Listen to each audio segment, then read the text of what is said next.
There's been a time where somebody saw me and they're like, "Hey man, what's up?" I was like, "Dude, like I'm working on your mom. Like your mom's like she's."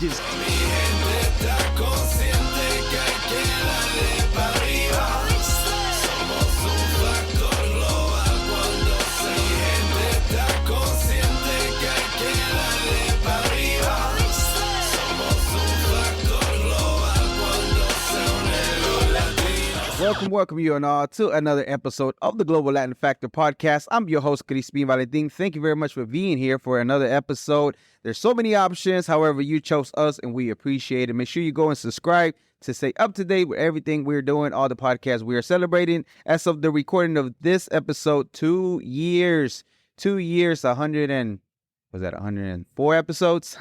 Thank you very much. We appreciate it very much. Continue to support by liking, making a comment. Today we have an amazing episode. We have an artist, beat maker, producer, represented Dallas, Texas via Cedar Hill, half Salvadorian and Costa Rican, performed all over Texas and has recorded hundreds of songs. Not to mention, he's like a Kent Clark. He does the day thing, which is a firefighter and paramedic.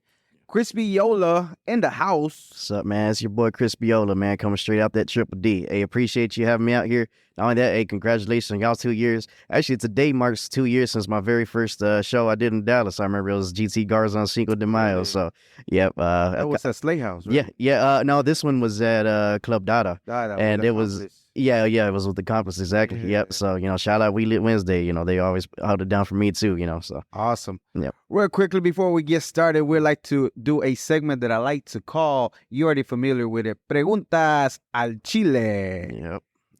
Preguntas al Chile, fast questions. If you like this or that, if you have not subscribed to the channel, go and subscribe to the channel right now so you can check these beautiful graphics. Big shout out going out to all the people that stream it on the audio. Apple Podcasts and Spotify, every single streaming platform that there is on the audio site. Thank you very much. We appreciate you. If you're ever curious about seeing what we look like, we do have a YouTube channel and go check it out. Ready? Let's go. Are you sure? Oh, yeah. So I know you're not a Mexican. However, some of these are going to be Mexican dishes. Hey, but I'm from Texas, so shoot, I mean, we're around Mexican dishes all the time. But I got your other sides covered. Watch. Okay, well, pupusas somewhere. Tacos or tortas? I would go tacos. Corn tortilla, flour tortilla. Corn, more authentic. You think I was going to do the regular pupusa thing, but is it gorditas or pupusas? I'm going to have to go with pupusas, but gorditas are brown too, especially from Tapatios. Okay, I want to make it even harder for you. Mexican tamales or Salvadorian tamales? That's, because you could only eat like one on Salvadorian tamales. Them ways are fat. And kind of like Honduran tamales? They're big. Yeah, the big ones. With the banana? Yeah, Actually, I know the Costa Rican ones are for sure, and I'm pretty sure the Salvadorians one, I believe they're the same type. Nice. And I'm going to have to say... Man, it all depends on how it's made. If you mess up the masa on either one, it's over. It's all out how it's made. So it's just, it's either or. So which one do you pick? I'm gonna have to stick with my roots, man. Salvador? Yeah. Ole, pues. There's nothing wrong with that. The Mexican coca or jarrito? I'm a jarrito. I like that piña. The piña with a torta. Try that. Oh yeah, that's bomb. Bomb. Gallo pinto or casado? Oh, gallo pinto, man. That's breakfast every day. Oh, yeah. I didn't even realize, man, I went over there. They have gallo pinto at McDonald's over there. Really? Yeah. You go, I've been to different countries. We'll go and talk about that later. But yeah, absolutely. Yeah. But yeah, you go to different countries and each country has their McDonald's will have like a native food in each place. Like over here it's just hamburgers, but you go to Japan, they'll probably have some sushi and stuff over there. Absolutely. It's just crazy. I actually know it was Mick teriyaki is what I had. I learned that on TikTok, one of the videos, how they have certain countries, they'll cater to the people. Sometimes they have the regular menu. Yep. But sometimes, like India, they don't do cow, so you can't have that. But they have their own variation or whatever menu they have. Yeah, it's pretty cool. Like that's my main thing when I go travel and stuff like that. Because I've been to a lot of countries. I did a whole European cruise and stuff like that. Tried all different foods and just trying what they got, and I always go to McDonald's just to see what kind of random things they got. So that's something that you do on purpose? Go check out the actual McDonald's to see what. Always. Oh yeah, you got to see what's there because they have something there. So gallo pinto, they actually have it in. Oh yeah, they'll have it at McDonald's. Yeah, I've had it. Crazy. Okay, moving on. Ceviche, tico, or pescado frito, fried whole fish. Ceviche. Salsa verde, salsa roja. I'm a roja. Menudo pozole. Menudo. Valentina, tapatio, cholula, tabasco, hot sauce. Valentina. Conchitas, the brown ones, the white ones, or pink. Pink. All right, this was a fun one. A conspiracy theory that you can almost guarantee it has to be true. Man, the only conspiracy theory I could really think of is just because I randomly saw it on TV just the other day. It was the JFK movie. They talk about the magic bullet, and there's no way there could have been that. It had to be multiple different people. And it's just crazy how a president can go and they never figure that stuff out. It's just the president of the United States. Yes, like it's just assassinated, and it's still a controversy to how it happened, because the way that supposedly the shot that he had, as far as what he needed to do, was like almost impossible to take the shot. And then there was maybe another second shooter somewhere in the grass, because eyewitnesses account that there might have been. Yeah, it's crazy. It's crazy. So do you think that there is some kind of something funny happened there? Yeah. Oh yeah. There's, as a youngster, I used to believe in just what was told, and then you get older and you start seeing things. It's like everybody lies. Yeah, exactly. They tell you what you want to know. It is just sometimes maybe you don't want to know what else is going on, because it's just like, dude, what? It's pretty freaked up. I think it's as much as I feel like. This is my conspiracy theory, that I know that the president knows that he can lie to the American public, and it's not illegal. Yeah. And I think most of the politicians know they can lie with no consequences, because later on they can either change the story or forget about it. Yeah. So, but sometimes I think that's necessary for the masses not to tell them, because a lot of the times our reaction, people freak out. Just think about COVID. Exactly. There's no toilet paper for how long? See what I mean? So if there was to tell them if like something crazy is happening, whether there's outer space or here, it's kind of better just to try to, because of the way that we react. Yeah. Yeah. And I see both ways, that way I definitely see it. And it's also, it should be your right to know, what's going on for real too. So I definitely see both ways. I do see both ways, but you see what happens when. Yeah, exactly. Yeah, no, definitely the whole toilet paper. We tell you the truth, but y'all go nuts, berserk. Y'all hog the whole freaking toilet paper. Nobody has toilet paper for do y'all really want to know the truth, or you don't want to know the truth? I think you should be an evaluation done for each person. Before we tell them. Like, no, you can't handle the truth. We'll pass on. Yeah. Just keep lying to you. Oh, you're ready. You're good. We can tell you, and you'll be rational enough to know that, that's not the way. Yeah. Okay, so whenever you hear the word Latino or Latina or Latinx, what first comes to mind? Just pride. I'm proud to be Latino, and not only that, but you pretty much everywhere you go, it's the unity. You go somewhere and you're still gonna have that Latin pride, even if you go to. Like, I've been to Florida, they're going to consider me Cuban over there. I'm over here in Texas, they consider me Mexican over here. You go to New York, you're going to be Puerto Rican. But in the end, you're still kind of accepted everywhere. And in the end, it's, each culture is different, like we talked about, the foods are different, things like that. I've been to Spain, Spain is just, you could just look at the people. They're just way different, but I've been to Spain too. Yeah. It wasn't what I expected, no, exactly. I thought it's more welcoming in the Latin countries than you go to Spain, and I can agree with that. Yeah, you got that same vibe. I actually like the Italy better. Yeah, I know the same way, and Germany, actually. I heard Madrid was good. I personally went to Barcelona. And Barcelona was a beautiful country, beautiful church there, most beautiful church. I went to the Vatican, and that church was. It compares to, but yeah, they definitely did not accept certain darker skinned Latino people. It's like you were not welcome. Imagine myself that was even darker. Well, I felt. I don't know. I felt it. Maybe it was just me, because sometimes I feel like. I have seen this video talking about, we go back 14 generations with trauma, whatever the hell it was. Yeah.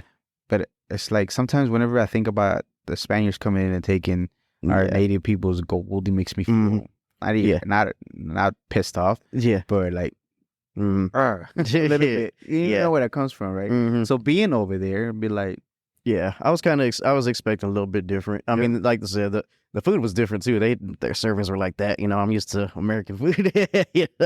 For a lot of money too. They give you this much for. Dude, we got my little nephew got a hot dog, and it was like a kolache, like or a little pig in a blanket. It's just like how you supposed to eat that. I went with a buddy. Yeah. You know what we did? So we went to this expensive right next to the harbor. We went to this expensive place, and same thing. Serving was little, so it was still hungry. Yeah. So we went to this little area.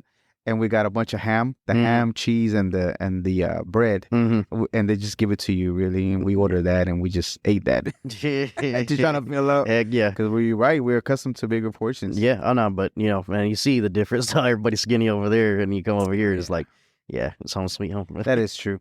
And for you, do you mind if you are called Latino? Do you prefer another term? Do you prefer to be, I don't know if there's a term for half Salvadorian, half Costa Rican. Yeah, I'm fine with Latino because, well, Salva Rican? Salva Rican, I guess a Tico or, well, I mean, shoot. Yeah, Tico's going to be the Costa Rican side. Yeah. So, but yeah, it's both. I got, my dad, he's heavy in that. And, I was telling you earlier, I really don't talk too much Spanish. They kind of tried to weed that out from us. Like it was my brother, he learned a whole lot when he was growing up. When he was in kindergarten, he didn't know enough English and they tried to fail him. So then they just kind of did away with me. But my dad, he only talks Spanglish. So it's just like, yeah. Okay, so explain to me that. So when your brother, so you have you and your brother, my right? brother, my older brother, then it's me and then my sister. Okay. So whenever it got to you, as far as going to school, even though now everybody sees it, like not everybody, but a lot of people sees it as another skill to learn know Spanish. Oh, it definitely is, right? Yeah.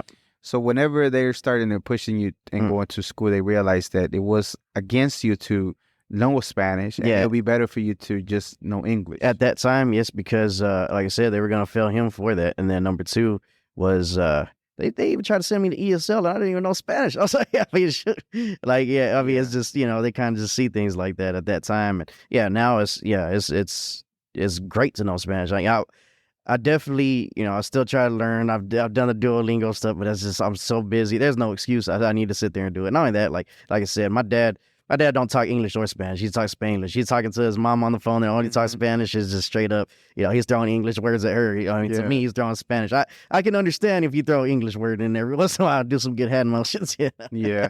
But do you know why they were gonna fail him though? Did they not have ESL for him? At that time, probably not. It was kindergarten. I remember it was in Irving. So I mean, I grew up in Cedar Hill, but he was in Irving schools at that time. But it was definitely something that I definitely need to learn myself, I went to ESL. I went to ESL. The meaner kids are the freaking Mexican kids. They're like making fun of you. And now, it's great. Well, for my career, it'll be great to learn. Number two, just music as a whole, music. Honestly, Spanish music has taken over. Like music always changes, Right now you see the girls have taken over, girls could get big like that, Back then a girl couldn't rap, well, they could rap, but they weren't going to show them respect. Now it's like one or two girls. Yeah, exactly. And now, now it's like, they're running the game right now. And then, like I said, Spanish, shoot, they're on top of the charts now. And which really, I never understood how it barely happened. You got all of South America, you got Spain, you got, Central America. Like, how were we not killing the charts for so long? I think it's because technology is easier to distribute music quicker now than it used to be back in the days whenever they actually have to touch land. Yeah. And even when technology was still, it's a lot easier. Like it's literally on your phone and tap, tap, tap and this, or a TikTok and immediately takes you to the music, which is everywhere, I think that it might be a factor, to be honest. But you're right. I don't know exactly why. But it's good that now Reggaeton, Bad Bunny on top, Peso Pluma, and Regional is on top. And we've been jamming Regional since Regional was at that. Bora was like, jamming that forever. Oh yeah, like the Costa Rica side. I grew up on the salsa type musics and things like that, man. Yeah, that's dope. Dope, hard. You know how to? Oh no, I remember you had to take some lessons to get that, but still. I know a little. She could dance. She was a Spaniard, and she taught me how to dance. So we were talking about a video that you had to do, and one of the scenes was a little bit of like in a club salsa type vibing. Yes. And you don't know much about salsa, but the girl knows. I thought I did. I thought I could dance salsa with the best of them, but I mean, it's like going into. Oh yeah, I can fight, but let me go in there with a heavyweight boxer, 2-time champ. Any boxer. Yeah, exactly. Yeah, even an amateur. Like it's like, I mean, I thought I could box, but no, you're right. It's a different world, especially it's all muscle memory. That's all they do. Oh yeah, exactly. And somebody that thinks that you can do everything, which you figure out quickly. Yeah, it is. There's a particular reason why they do what they do, and they're really good at it because they're always doing it, repetitive. Yeah, it's like you gotten really well at putting and producing and everything because it took years. Oh, exactly. Like, you know, I remember back then when it take me, hours to make beats. Like I was telling you the other day, I was in the studio just in 5 minutes, just pretty much just sold a beat right then and there. They already knew, I already got the concept going. It was just fresh. It wasn't something I didn't throw no samples or anything, but it's just once you start learning, I don't necessarily learn how to, I know scales in the piano. I'm not gonna sit here and play you, a Beethoven song. Yeah, exactly. We're on the same page here. Yeah, I ain't gonna sit there and play you Beethoven, but I could get some stuff going and make some patterns and get it going. So. That's good because that's pretty much what you need whenever you're producing music nowadays. But you need to know those bases. You need to know that foundation of that to be able to get something. Yeah, and there's a lot of people that still play by ear. Professional people I've even known they're like, oh yeah, I don't know, I just play by ear, and it is good too.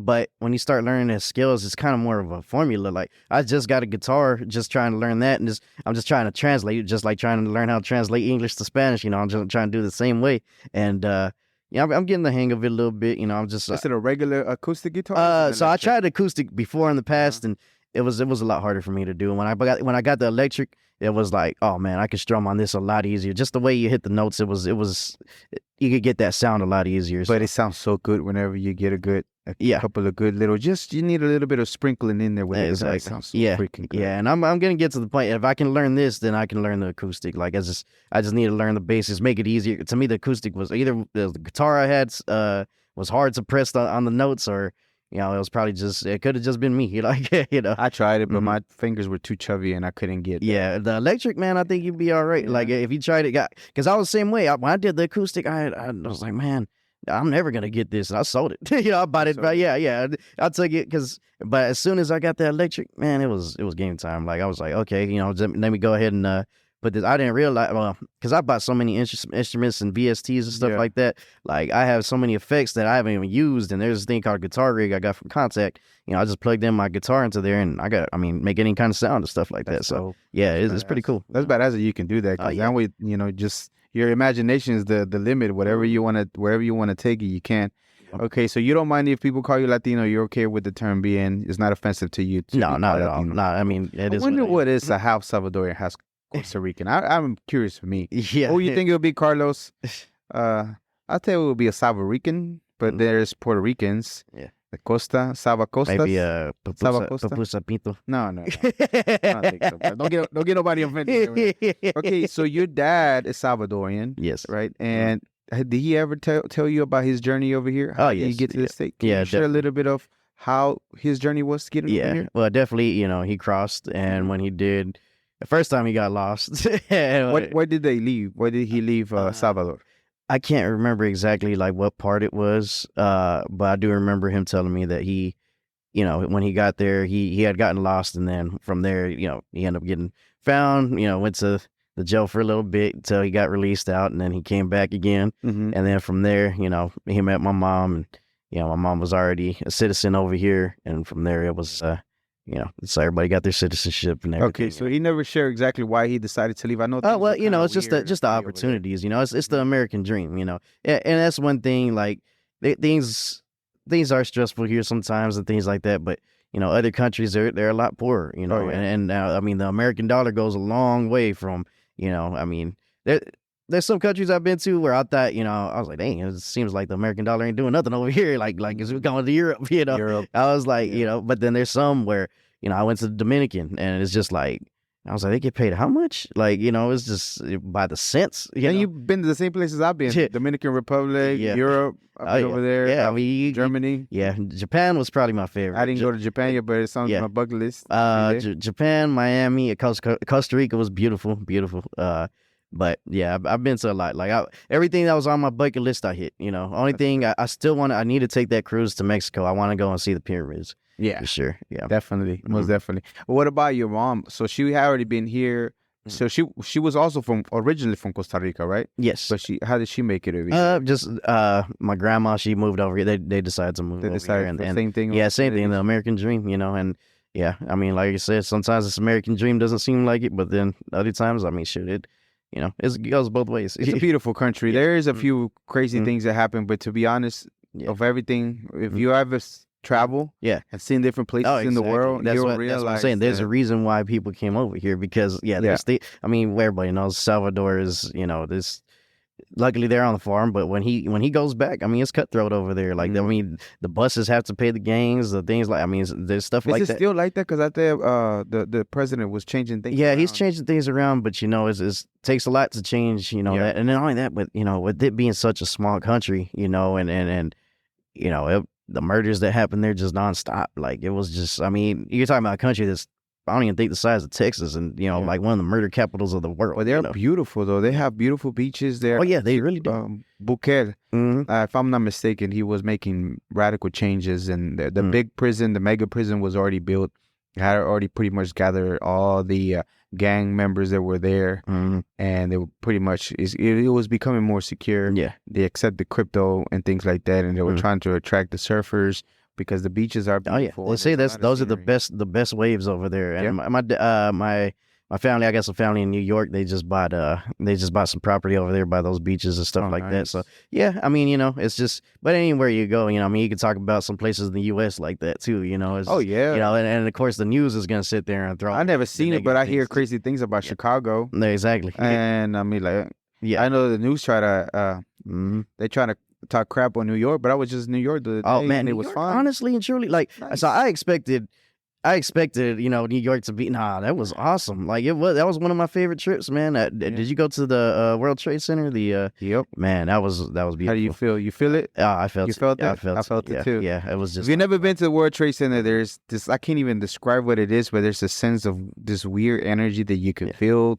And it makes you, for me at least, it made me kind of sad a little bit, kind of like just a little bit of goosebumps, and the hairs chill because you're realizing what happened. At least for me, that's how I felt. And then shoot, you're a veteran too, right? Yeah. So I mean, it means a lot to people like that fight for this country and things like that. So it's just yeah. But yeah, if you've never been to the World Trade, I went before they actually built the monument. I actually went prior to that, and it was still.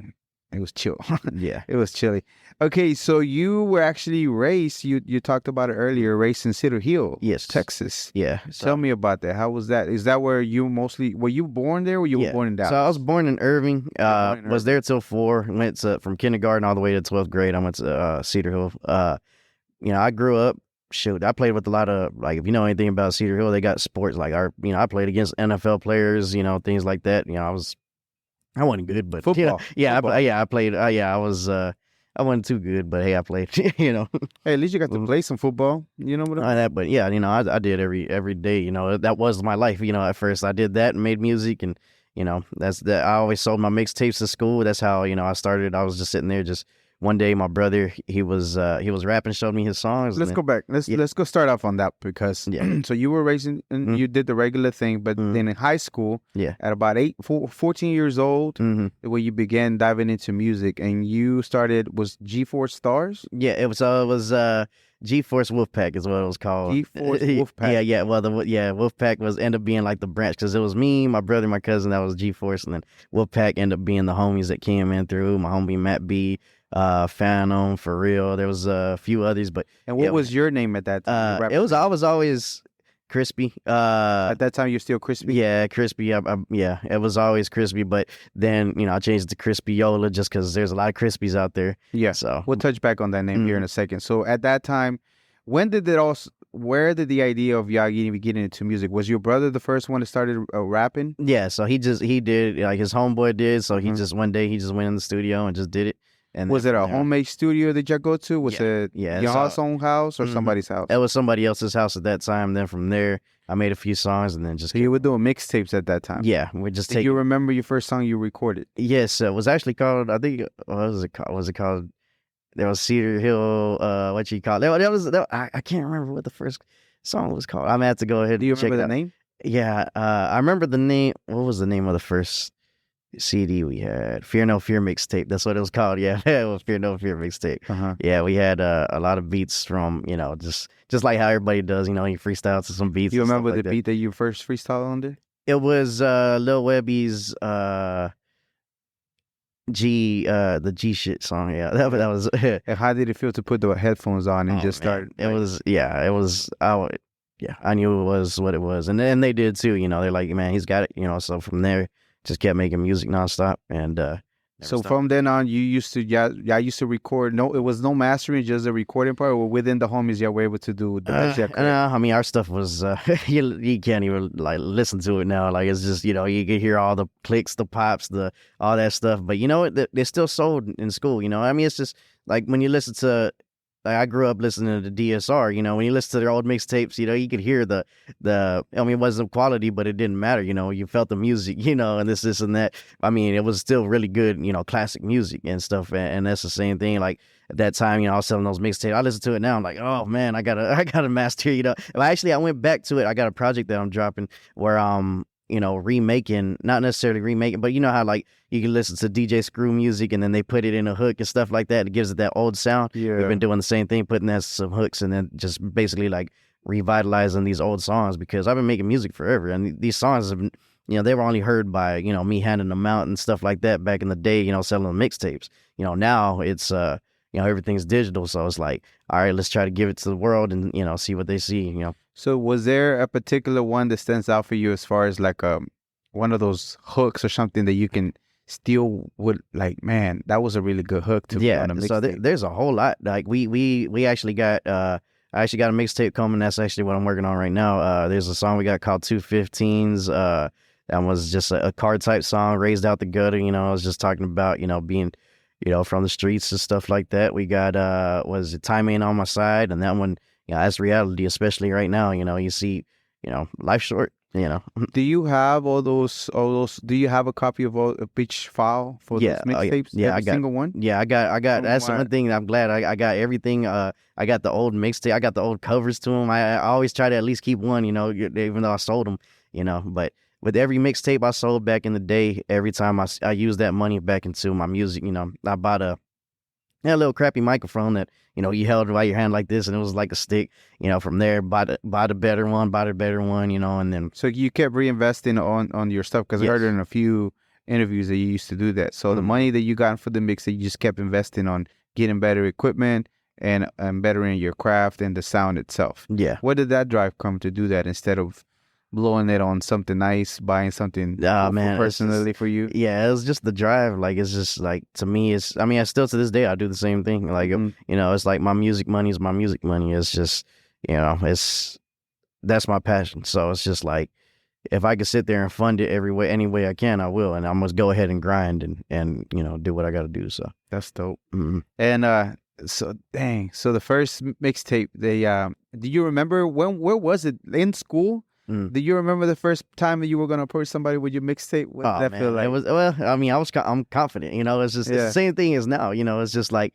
you just go out to people, hey, I'm Crispyola. Now it's pretty cool, like, to do it now and just be like, some people come up to me, they were like, hey, Crispyola. I went to Waco. I didn't realize, you don't realize who's watching. You never do, and it's just crazy. Like, even the same thing, like Joe Weed had told me about you. He's like, oh, yeah, I know who he is, saying that, both of us knew we were watching each other, but didn't even say nothing. So it's just like, yeah. So we made the connection, but it's the same thing. You never know who's watching then. Yeah, so it's just like, if you're confident, and that's the main thing in this game, is you got to be confident in what you're doing. Because, I'm beyond, there's some people that, I don't really dig their music and stuff, but they've made it, and they made it because they're confident in it. Not only that, they had some people pushing it. They had, this and that. And it's just like, if you believe in yourself, then, you can get it going. So. You have to believe in your music to put it out in order for other people to get that same belief. Exactly. Even if it's strangers at the time. And then, as we talked earlier, later on, the people will follow because they realize that I was there since the beginning. Like, no, you weren't. Yeah, exactly. I was streaming it. I just never told you. Appreciate you let me know so I can tell people, hey, I got people over here looking at my stuff. Man. Y'all go support some people, man. Why y'all be like that? Yeah, for sure. That's one thing. Like, right after this, I'm going to go to the Unforgiven Live. I got, a lot of homies out there that are performing and stuff like that. So I'm just. Oh, yeah, that's today, right? Yeah, that's tonight. Renizance. So. You actually have we talk about that feature later, but you have a Renizance Falcone feature. Yeah. That was dope. Okay, so you actually have an actual career. You're a firefighter, paramedic. Yes. How long did it take to get that? And why did you go into that field? Why did you want to do that? Hello, everyone. Thank you very much for being here. We hope that you are enjoying the episode. Please hit the subscription, notification, leave us a comment, a like button. Thank you very much. We appreciate it. back to the episode. My main thing is I always wanted to help people. I didn't know what I wanted to do, and my brother, he had worked on the highways and stuff like that, and it was during like one of the economy crashes and stuff like that. They end up laying him off, and he was trying to figure out what jobs to do. He was sitting there going through monster.com and trying to figure out what job. He's like, "Dang, firefighter, this sounds cool." And I was like, "It does sound cool." I was like 17 years old this time. I was like, "Man, let me." So it kind of stayed in my head since then. Went to college, did my basics, and there was this fireman by the name of Marshall Allen. He was like the first black firefighter in Fort Worth. He he was the first one in Salt Lake City and one of the first in Fort Worth whenever he came down this way.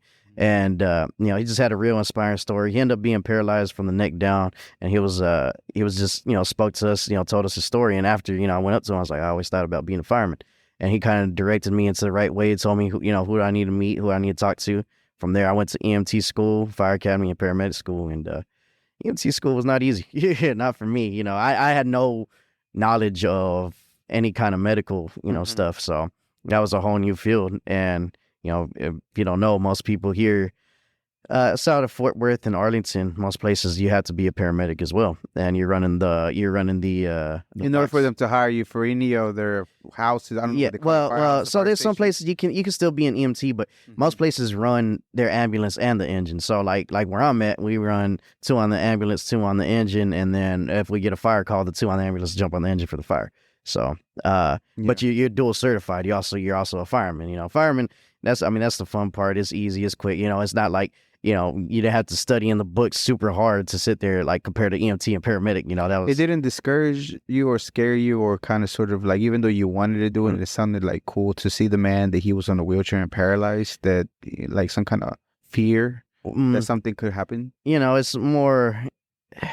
It's just the pride thing. It's just like. Knowing that you can sit there and, my life, it gives me purpose. I know for sure, every day that I go in there, I'm there to save somebody's life, change somebody's day. Even the simplest call, for some reason they call 911 because to them it's their worst day. So I came over there and I'm trying to help whichever way I can. So that's always, that was always my main thing. I just got tunnel vision onto that, instead of the dangers and things like that come with it, So yeah, and I know you said that the medic one was harder, the paramedic, but the firefighting part is actually physically demanding too. It's not definitely the easiest thing to do. Yeah, it is. It's not a walk in the park. Yeah, actually, I got off a fire this morning, so yeah, and it's it can be, it definitely can be very physical, straining, and I've seen a lot of stuff happen, So for anybody or a young person that wants to become a firefighter or EMT, what is the first steps that you decided? So you wanted to go to school, you were not 100% sure which one to do, but eventually you venture off into doing firefighter. So do you have to apply for a particular school? How does it go? So back in my day, like super old now. No. Things changed though, but the way you did it, right? No, it changed really quick because back then, it was a lot of competition. I remember testing for a place like Irving. It was 400 people there. They were hiring 1. And everybody there is already certified. It's just like, man, how are you gonna set yourself apart? That was back then. Now, it's different. Like there's, you'll go to. They got more positions than they got open. I don't know what happened. Meaning they don't want to. They don't want to do the job no more. Yeah, and a lot of people think it is because. I think a lot of people had the pride after, 9/11 when they saw the firemen go into there, brings it back to, going to New York and stuff like that. I had to go over there to see that, but like a lot of these kids now, they didn't know, that. So they didn't think about being a fireman or anything. That's what some people's theories is, Also, we don't get paid like, a Dr. Will or something like that, It's just, but, you do it more because... It's like a selfless service type of work. Exactly. Like at the end of the day, like you mentioned earlier, it's not necessarily...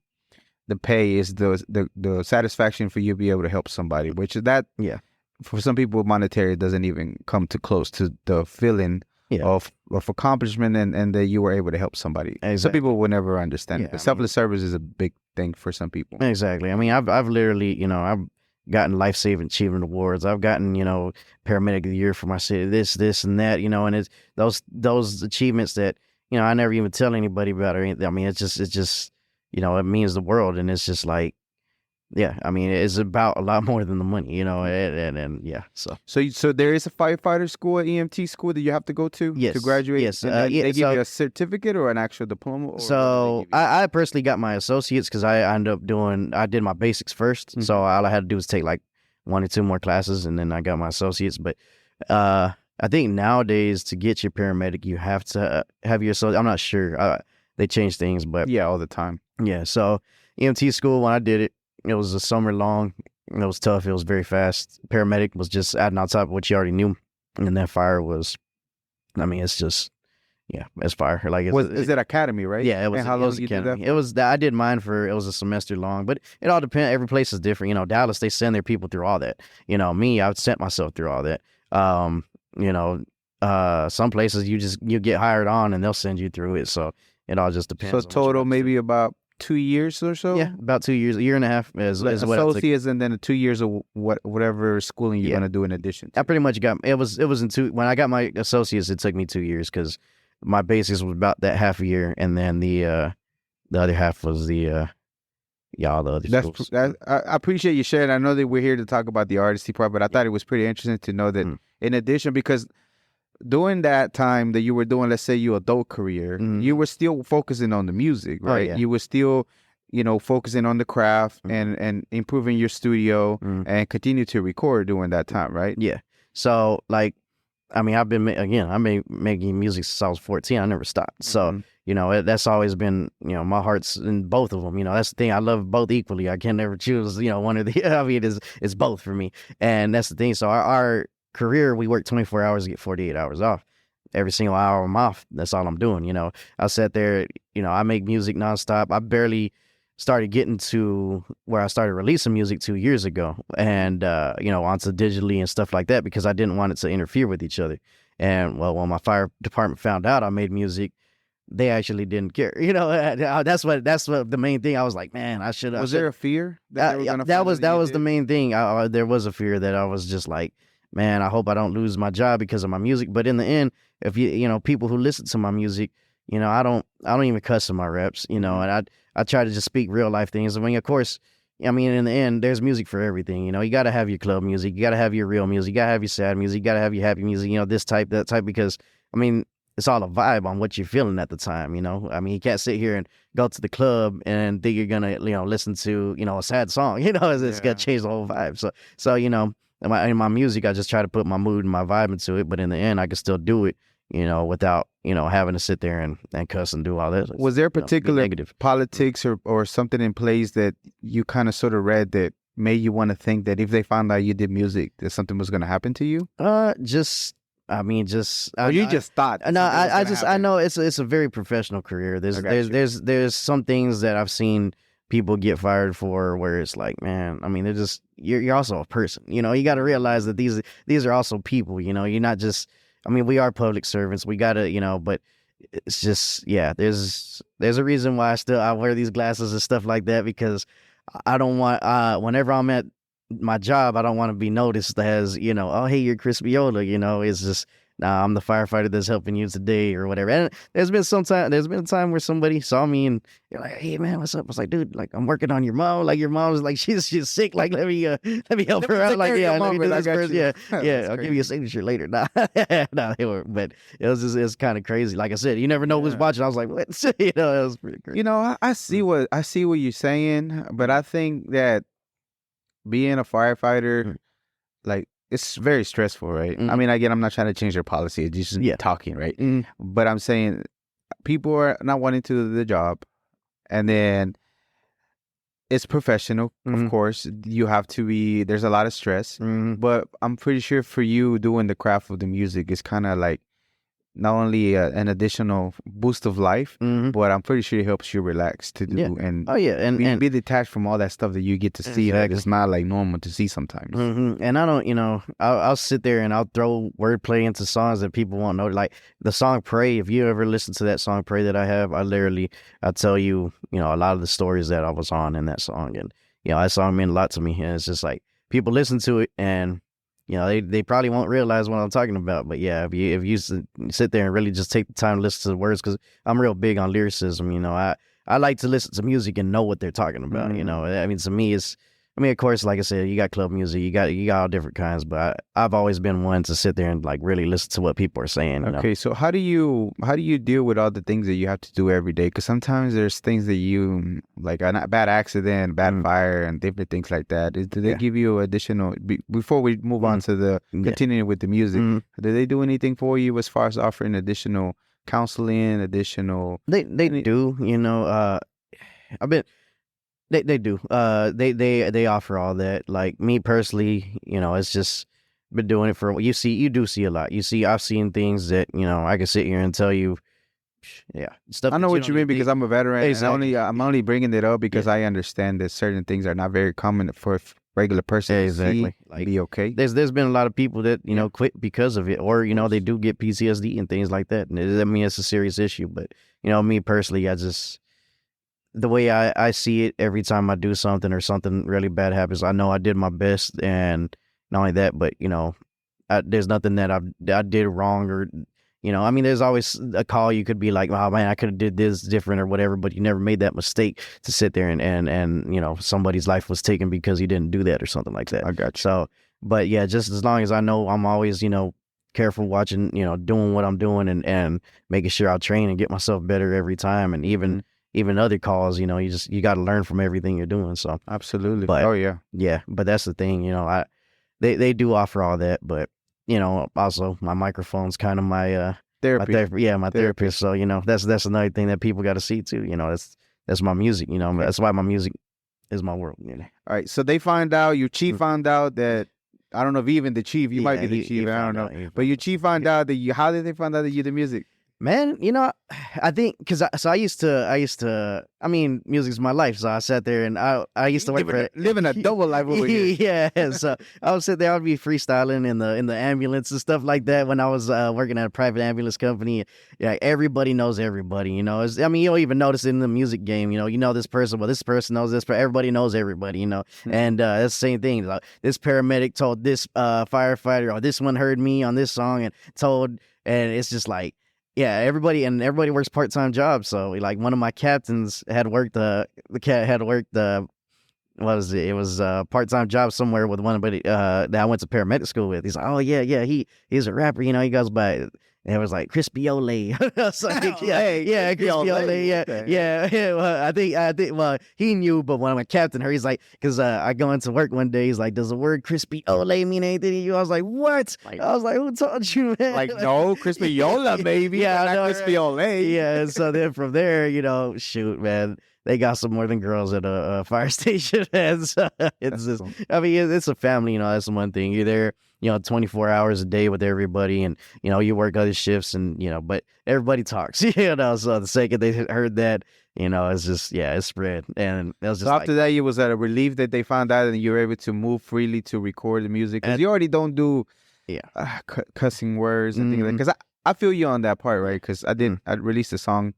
But I have nieces. I have family. Exactly. It's not the life. I'm not a street guy. Yeah. I like street music, but I'm not a street guy. Exactly. That's the thing. I try to, again, I'm big on the lyricism, so I try to speak on what I've done and what, who I am. So I'm not gonna sit here and just talk about robbing, killing, doing drugs and this and that. I'm not about that. I don't.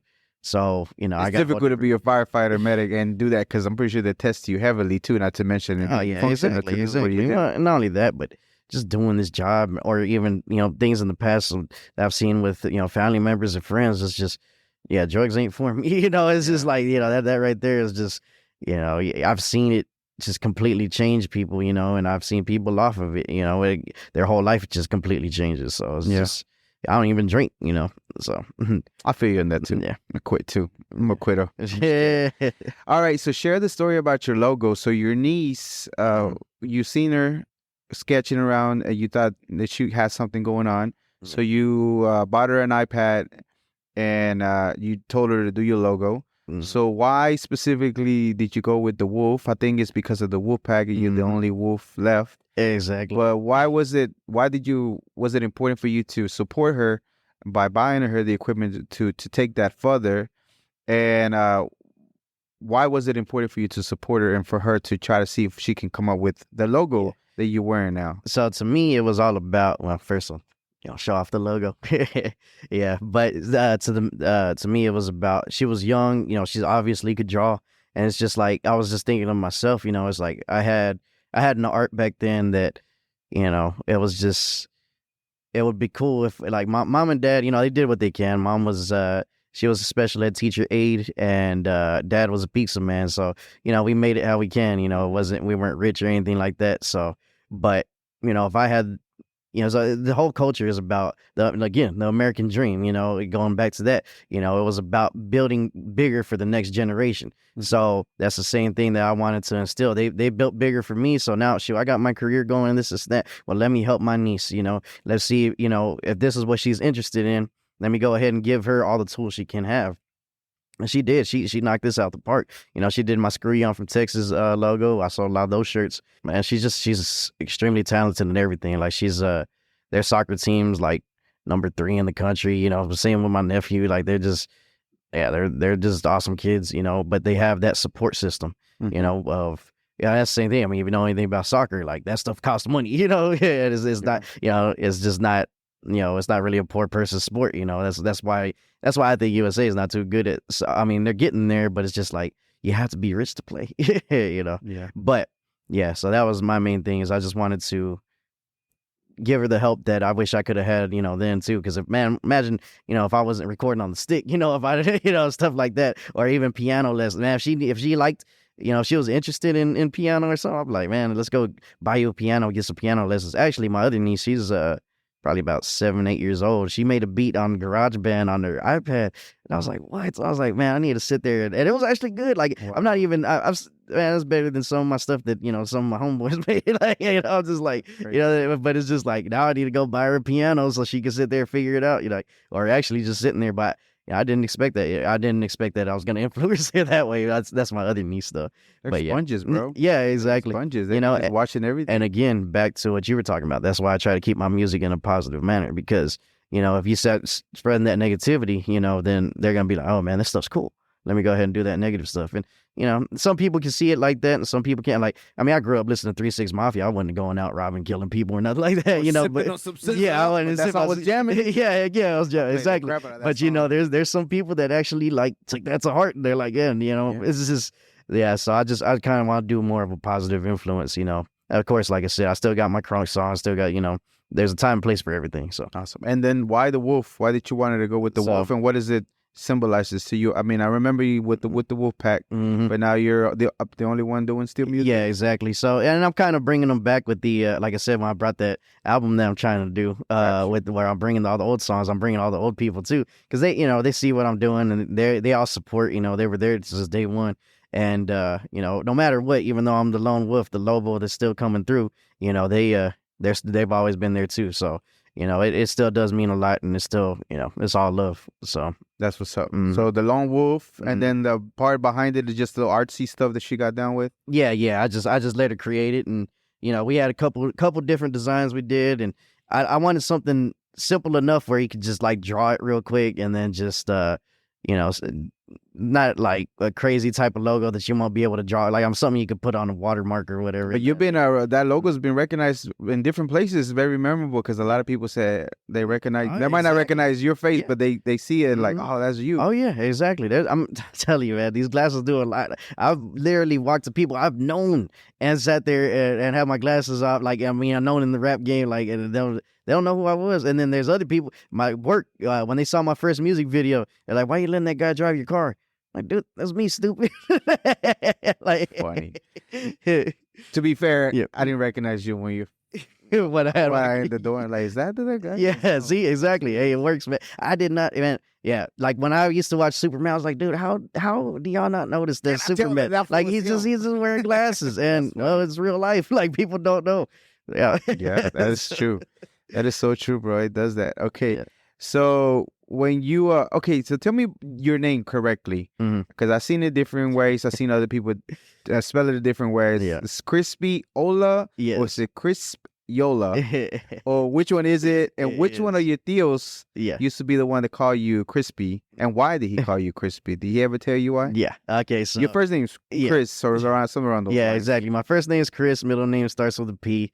I mean, it's just one of them things, you call your little nephew, whatever, that kind of sticks. But Crispy, he called me since I was a baby. He never told you? I think it just kind of rolled off the tongue, man. And but I mean, it's just everything kind of fell into place. Crispy. My name is Chris. Middle name starts with a P.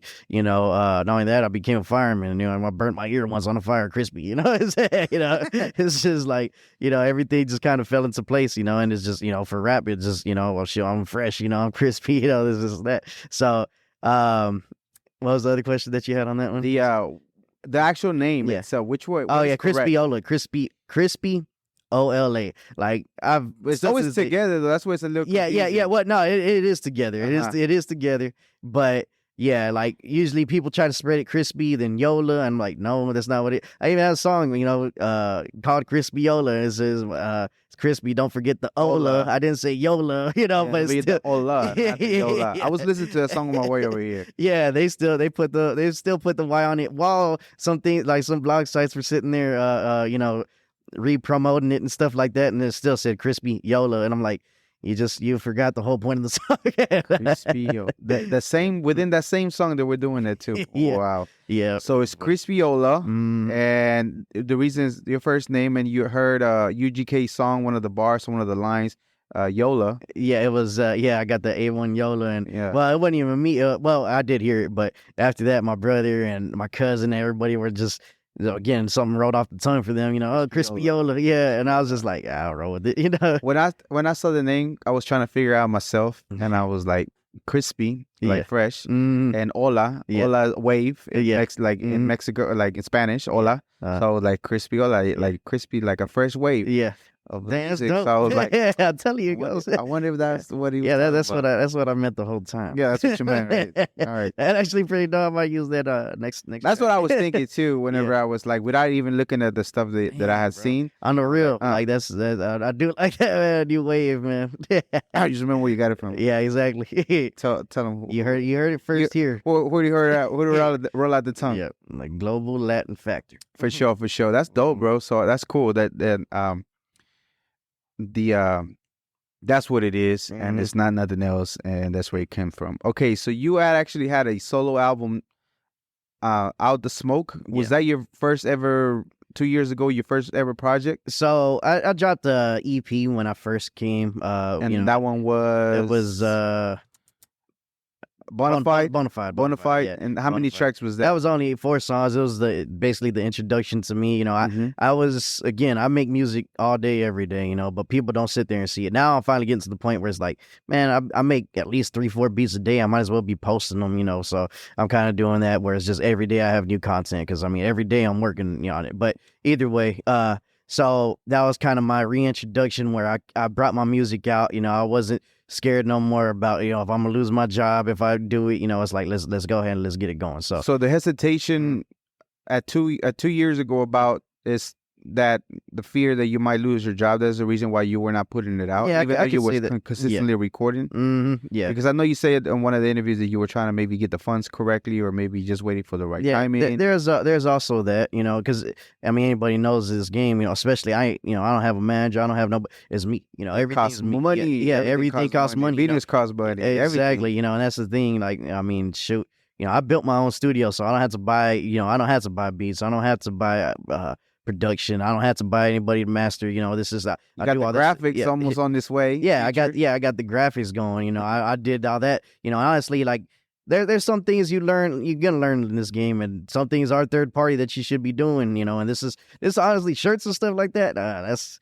Yeah, when you try to do it by yourself, it's too time consuming. That time consuming. Yeah, that right there. I could be spending this time making music instead. And I wish everything is just music, but you got to go outside. You got to go on network. There's third parties that do the shirts, right? Yeah, exactly. That's what I'm saying. Like I know my friend Mike Savage. I'm talking about you can sell them third party through a website. It's called print on demand. Oh, really? That you put the design and people go in there. And they do everything. They print out and ship it out, but they don't give you the full $20. They give you maybe $5 or $7 off that. Yeah. But you don't ever have to worry about returns or anything like that. Exactly. Amazon doesn't. Printful does it. There's a couple other places. There are Spring Tea that you just upload the image and send the link to people and they buy it and do everything. Yeah, I gotta get with you on that for sure. Like I know because that's the thing. Like it really is. It's the third party. There's certain things that you could do it, but it's just.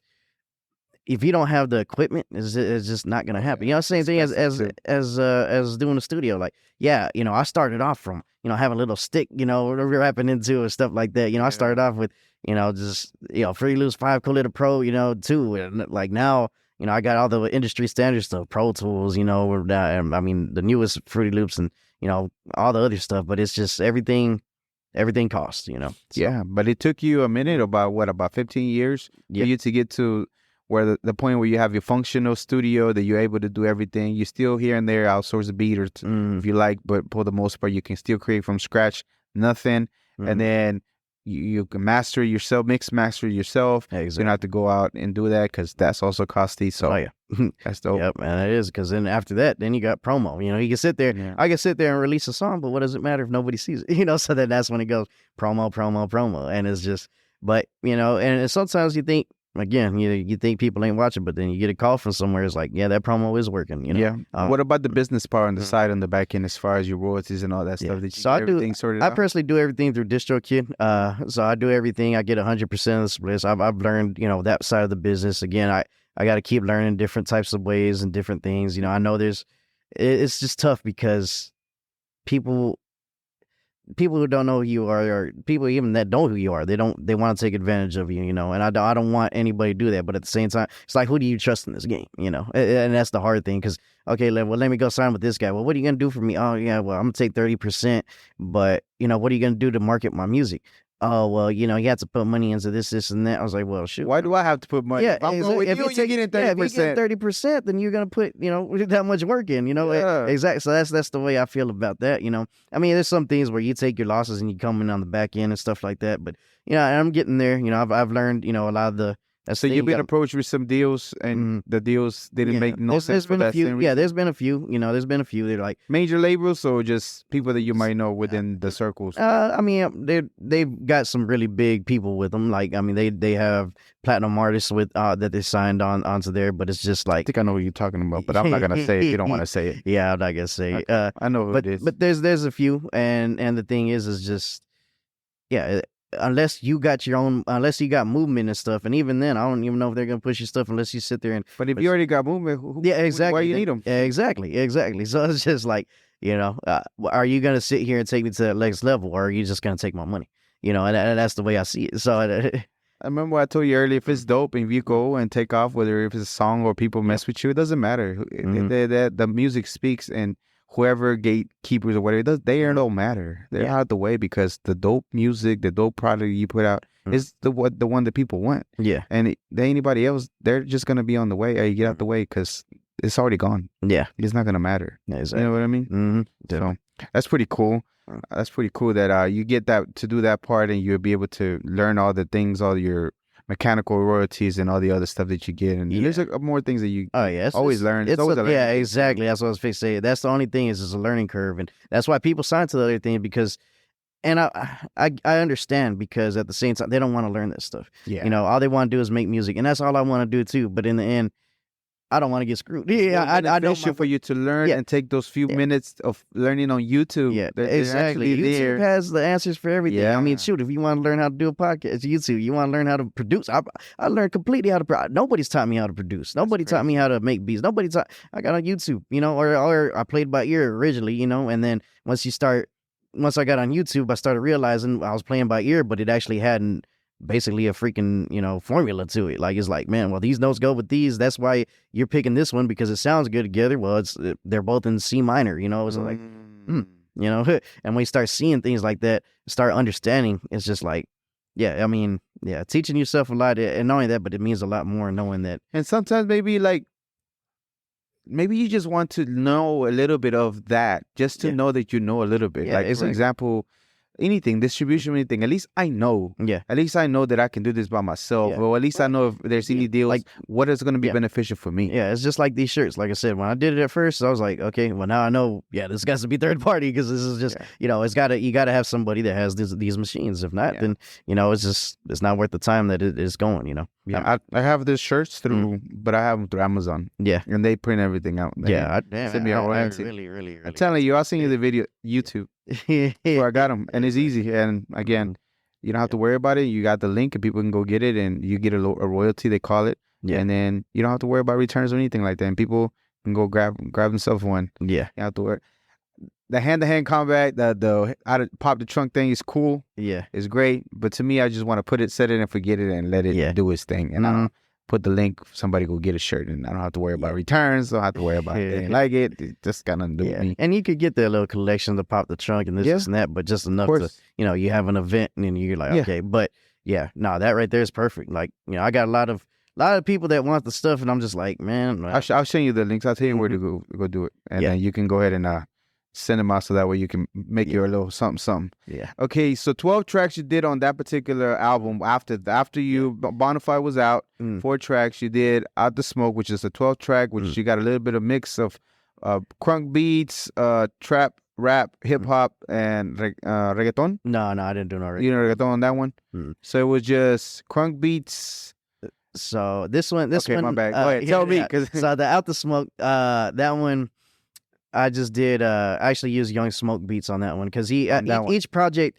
I have a lot of projects that are done. I just haven't released them again. It's all promo. It's just like if I release this song and nobody hears it, then what's the point? So I got to sit there and save enough to sit there and go promo or just go around and just keep building my network. But the Out the Smoke album, I was like, man, it's time. I had this whole CD I made because Young Smoke, man, that dude, he goes hard. Like his beats. Anytime he would send me beat packs, and I would listen to him and like. I already had a song to these songs. Boom, boom, boom. It was just quick and easy. And, it's just what I felt at the time or whatever. And, like, I usually make my own beats, but that one I just had to use them. It was just like, man. So that one has its own theme. They're all Young Smoke type style beats. And, it starts off, go for broke. I meant every single word of that. And, I got the crunk stuff, fun stuff in the middle. And then at the end, it's more of the storytelling, and,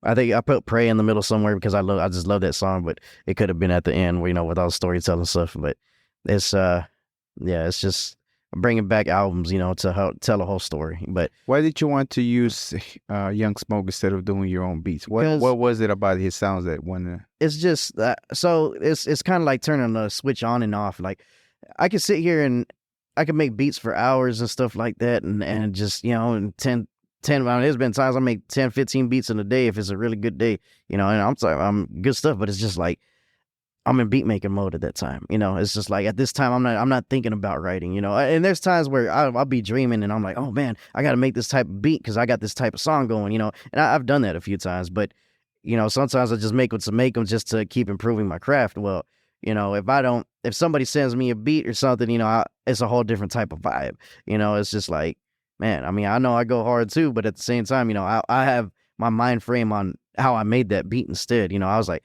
oh man, I did this clap right here. I did this, I could have maybe did a certain drop right here. I'm thinking about other things. So your like concentration goes somewhere else about the structure of the beat instead of actually focusing on the beat that you're hearing. That's from somebody else that already did it. Yeah. And you can focus on the creation part of the writing, what goes good, what kind of bridge you're on. Exactly. And it was just more of like I bought a few from them, and it was just it's like, man, I'm gonna make a whole album off of that. And it's well put together, and it just to me everything's meshed together well because it was that style. I got one where I haven't even I got a lot of the features there, but I still haven't put that album yet. But that one's gonna be all the I'm just making sure that each project has its own feel. The feature album's gonna be more like proving that I could do all these other different kinds of styles. I got one where, like I said, that one I'm really excited about. It feels like it's 15 years in the making because it's the songs that I made from original all the way to now and just throwing them into the hooks. That one coming here in the near future? That one's going to come soon. Then I got one with... you have a name for it yet? That one, I feel like I did have... What was it called? No, did I have it? I can't even remember. No, I don't think I had a name for it yet. I know which ones I wanted to push so far. I got to shoot the videos to it. There's a lot of videos I have that I still haven't released yet because it's like, again, promo. Right now, my stuff's moving pretty hot right now, so I've been dropping a video like every week. But, in the end, you always got to think of, what's the best way. There's people that, push a single for, 2 months, and that single gets hot. So, it's just all about doing that. But, yeah, I got one with the singer, Dalia Sanchez. She's killing it. Like, I mean, dang, she can really sing. So I got a whole project with her that I'm gonna drop. Got one with my homeboy Matt that I'm gonna drop. And then I got a strictly solo one too. That's 4 different projects right there. Just each one has its own style. That's dope. Okay, so my bad. I got mistaken. You actually do Beat Star is where you start showing your actual beats. Yeah, yeah. And that's where you have including trap rap and reggaeton, R&B, and all those kind of beats. Exactly. And as a producing. Yeah, exactly. I've always tried to learn, and to me, it's more because I could do trap all day long, and it's just like, it gets boring to do the same thing over and over. It's like I want to sit there, like, I tell people, I'm like, hey, I'll just text my cousin or even somebody random, hey, what kind of beat you want me to make? Oh man, make a rock beat. I was like, oh man, that's gonna be tough because I know, but I'll sit there and I'll do it, and it just gets me better at my own music, understanding different ones, because then you get to kind of mesh what you learn from this style into this one, like kind of like that Got It song that I got with Kap G, it's a salsa trap style, I know salsa, I could sit here and make salsa, so let me go ahead and mix that with some trap, and then boom, made me better at my own style. That's crazy. So, yeah, that's dope. So you do have some notable features: Lil Flip, Kap G, Renizance, Big Tug, Mr. Lucci, T-Rock, Chedda Loc, and all of them you've done a video with, and you like to do the song and the video because of why? So me, like, it's more of do I vibe? It's not just, I don't want it just to be like, hey man, here, like, let's do this feature. Nah, I'm like, do you you're gonna know who I am, and not only that, but like, if we vibe, like me and Lucci, man, Lucci cool and mug, me and Big Tuck, cool and mug.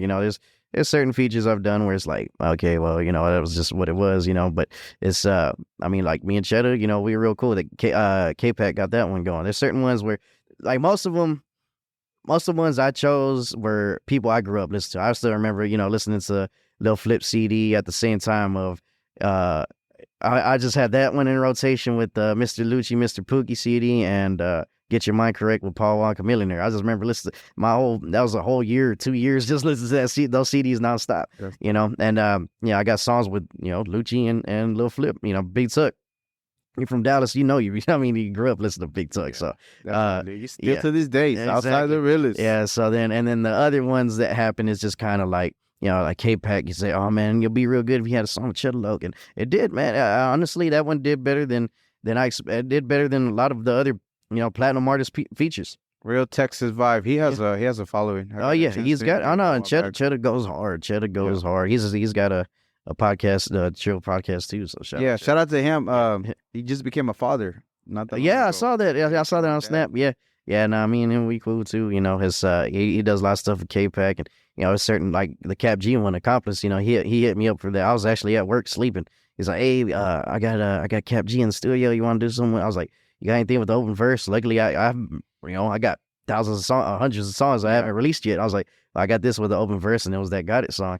And I sent it to him. I fell asleep, woke up the next day, and there you go. Yeah. So for these, if you don't mind, and it's up to you if you want to share it. Now, these are something that you still have to pay for at this moment. Yeah. Some was a mutual thing, and it's just like anybody else. It's just like some's mutual, some's like, okay, well, at what status? Especially when I very start. Like now, I don't even do features no more for the most part. I'm just like, at first it was more of, okay, well, how do I get my name out there? I was learning the game, and the way I see it now is, I'll put money into promoing myself. Imagine those thousands of dollars I spent there into just promoting one song or something like that. But you promoting them too. Yeah. They don't do it the same way. They don't promote you. Yeah, there's a few. Yeah, there are. Probably the GT Garces will, but not the other one. Yeah, exactly. It all depends. Like, there's actually a lot of them did. Like I said, there's some where, like, the relationships were actually, I see them, hey, what's up, but yeah, there's some where it's just like, yeah, I stopped doing that when I did the Out the Smoke album, it was just kind of more of a, Crispyola New Wave. That's what's up. Yeah, shit. The Crispyola, the crispy new wave. Yeah. All right, we're running short on time. You're going to be at Private Hip Hop. It's coming up soon, right? Yeah, I just did theirs. You did that? Yeah, I did that Thursday, last Thursday, I believe. Oh, Thursday. Yeah, it's pretty cool. I got hit up by them. I know a lot of people. Like, I got a huge Waco fan base. I got a lot of love for them. I didn't. That's probably because of Joe. Yeah. Well, Joe, so I went there. It started with Tex from Hustle Town Network. Like, he came to Dallas for, I don't remember which show, but, me and him were cool. He ended up staying at the house that night. The next day, we went to, what you call it? He had that show over there. And I was like, all right, man, let's go ahead and, let's go to Waco. I was like, all right, man, I'll go too. So I went, and they had, I think it was Straight Outta Texas over there. And I just went to network, and that's whenever I met A.B., Mr. Music Writer. And, well, they came up to me like, you're Crispyola, huh? And I was like, I didn't know, people knew me. And when they told me that, I kind of chilled over there. They're like, hey, I was like, well, who do I need to tap in with here in Waco? They're like, Joe Weed. And I was like, okay. So I tapped in with Joe Weed and, Texas Digital, Down Texas Podcast. Shout out to them. They did help with the Waco stuff, but Prescription's the one that he was holding that event, and then I met him through there. He played my song. Yeah, I might have paid to skip the line. Yeah, play it. Yeah, and that's the thing. Yeah, I ended up being hosting on there, which was cool, because all I ever did was just show some love. I mean, every once in a while I'll throw a song on there, but it's just I did do my whole album release on there though. I was like, all right, my album's dropping tonight. Let me go ahead and do this. And, smart. Yeah, exactly. You have to put your money. Okay, we're running short on time.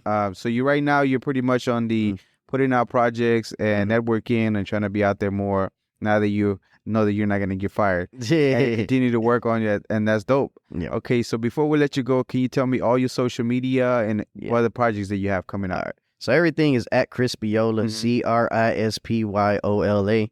And, luckily, it's not a name that anybody else uses. So, you can look it up on Facebook, YouTube, Instagram.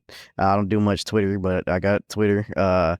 What you call it, TikTok. I'm really heavy on Instagram. That's the one that I do most of my stuff on. So, but yeah, I got a lot of projects coming. So y'all stay tuned. Shout outs? Any shout outs that you have?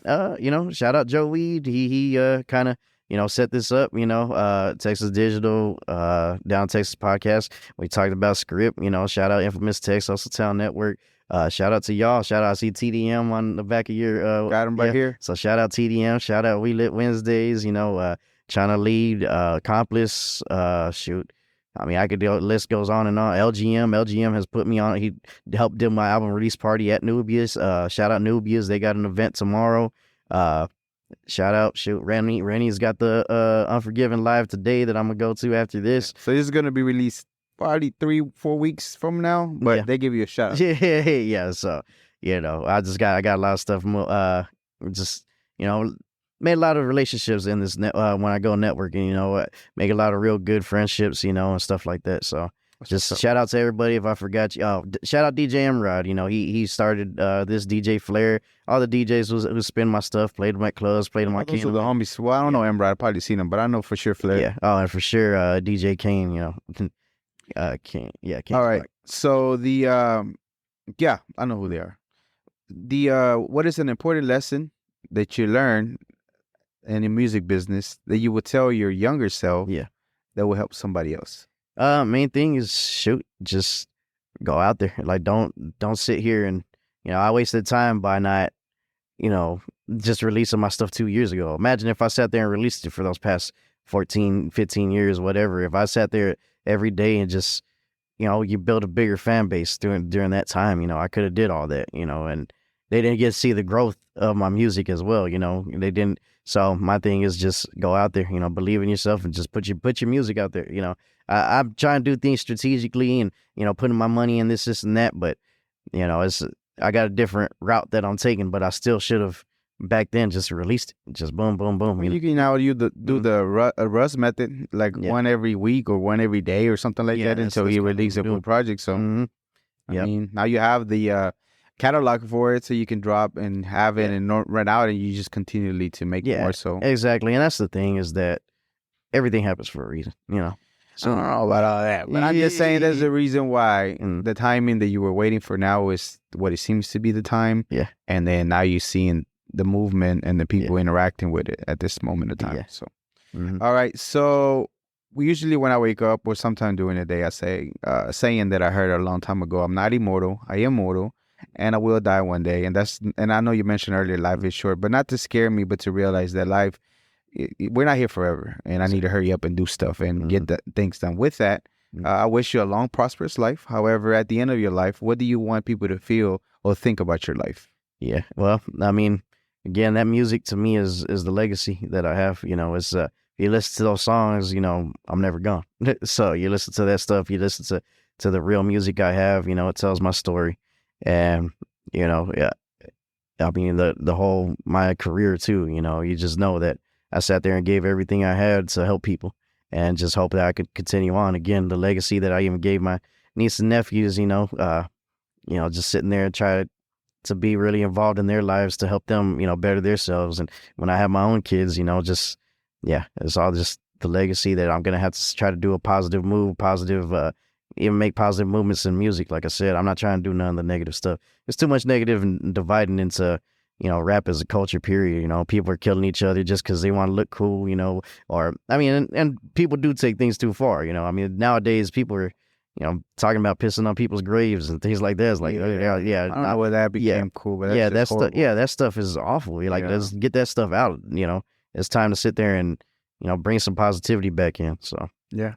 Absolutely. And again, I appreciate you very much. So to be more transparent, I had a guest, didn't come through, but we had talked before about doing something in the future. I have kept an eye on you because, the music industry here is, I don't focus, this podcast is not for musicians only. I know I appreciate y'all, a lot of artists trying to tap in, but I like to keep a spread of different people, producers, entrepreneurs, women writers, everything that I can put in here, not just artists. And I know some people know me from music because they know me around, but I'm not focused on artists a lot of the times. So I try to spread them out.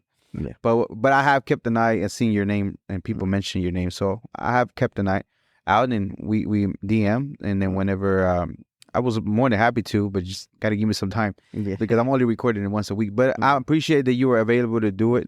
And you were not busy. And then thank you very much for taking the time. I know it was kind of last minute. I hope I was able to do you justice with trying to look everything that I had for you in a short time. But I just want to make sure that I highlighted you for what you do, producing. Again, Firefighter is amazing. To do that, it really does take selfless service to be able to EMT, to go out there and save people's life when they need it and just anything that they need. Like even a cat, get cat out the tree. Yeah. And just in general, you're just learning how to do everything yourself with the beats and everything and start now able to release your music to the world, I think is amazing. So without a doubt, Crispyola, you are a global Latin factor. Thank you very much for taking the time of being here. I appreciate it very much. I appreciate you inviting me out for sure. All right. This was another episode of the Global Latin Factor podcast. Remember, we are just like you. We are people. We are the spice in this melting pot that it is the world. Till next time, paz. Go subscribe. Thank you very much for checking out another episode of the Global Latin Factor podcast. You're already here. Do us a favor. Go and subscribe. Give us a like. Give us a comment. We appreciate it very much. Thank you.